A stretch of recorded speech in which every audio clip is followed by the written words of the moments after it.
Good morning. I hope you had a great evening last night and got some rest. And so, the message that I got today, I was listening to Sarah again. It was called Full Throttle. And I have posted that message on Facebook. And so, it's really a great and powerful message. Full throttle. So, she referenced driving. And she referenced how she is a rule follower and that her husband gives her car the gas and full throttle. So if you've ever driven and you put the metal to the pedal, I guess, I have a lead foot a little bit, working on that, but I drive pretty fast. Anyway, so basically what she's referencing is how the Holy Spirit is working on the inside of you. Have you been on cruise control for too long in your life?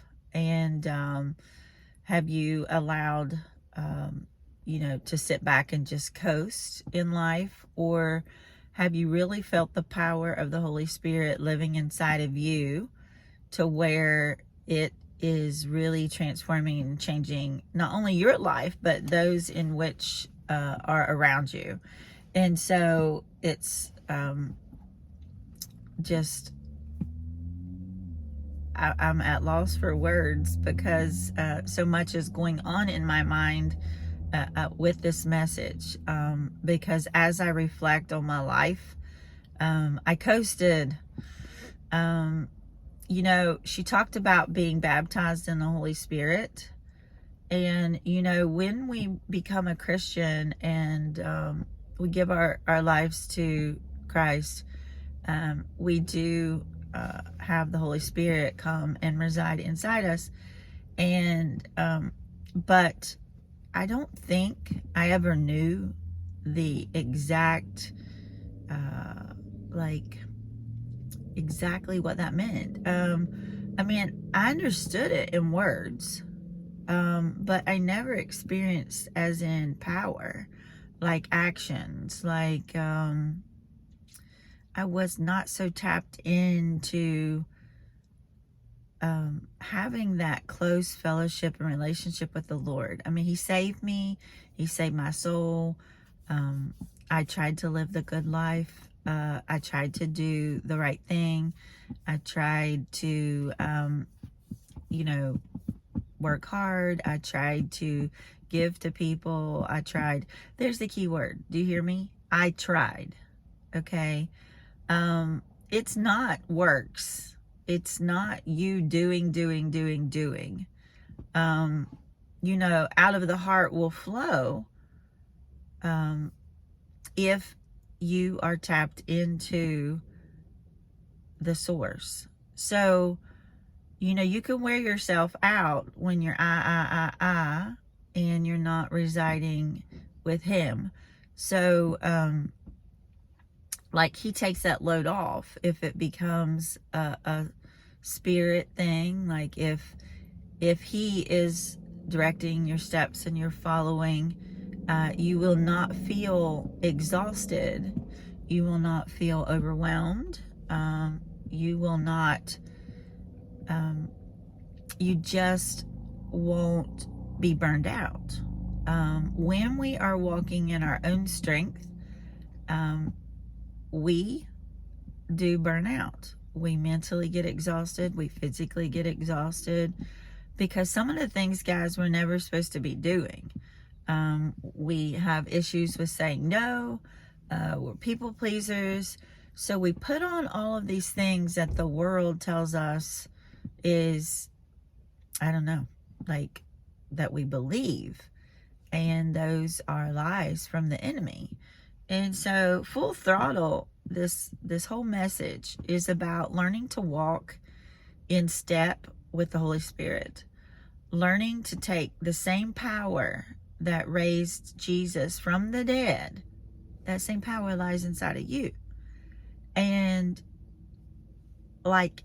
really tap into that and know. And know truth and know the scriptures and know the promises and what God has claimed that he has done for you, and what you are in him. And so full throttle to me means moving forward in truth, moving forward in power, knowing that nothing really can stop you, and that if God has brought it into your life and has revealed it and has set you in rooms, have put you in places, has connected you with people, then he has something planned. He has a plan for you. There's a greater purpose for that. And what you can't do is succumb to the world and let them stop you. Like, you have to know that the word that you've been given is from God, and you have to go full throttle.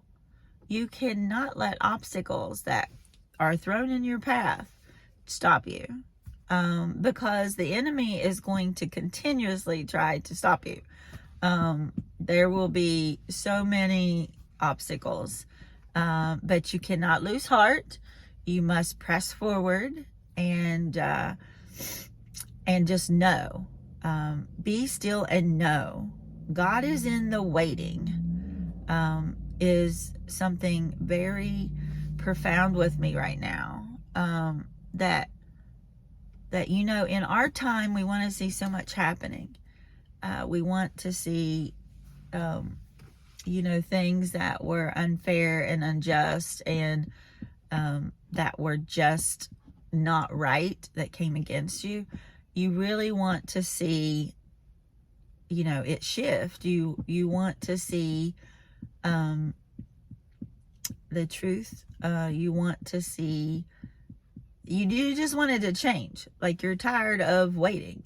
It's like a friend posted on her Facebook post, I'm really tired of the tunnel. That really hit me. Is like, you keep hearing people say, there's light at the end of the tunnel. There's light at the end of the tunnel. Well, you know what? I'm tired of the tunnel. Right now, I have to say I'm not tired of the tunnel, because I understand that God is in the waiting. But I get it, guys, when people tell you, oh, hold on, there's light at the end of the tunnel.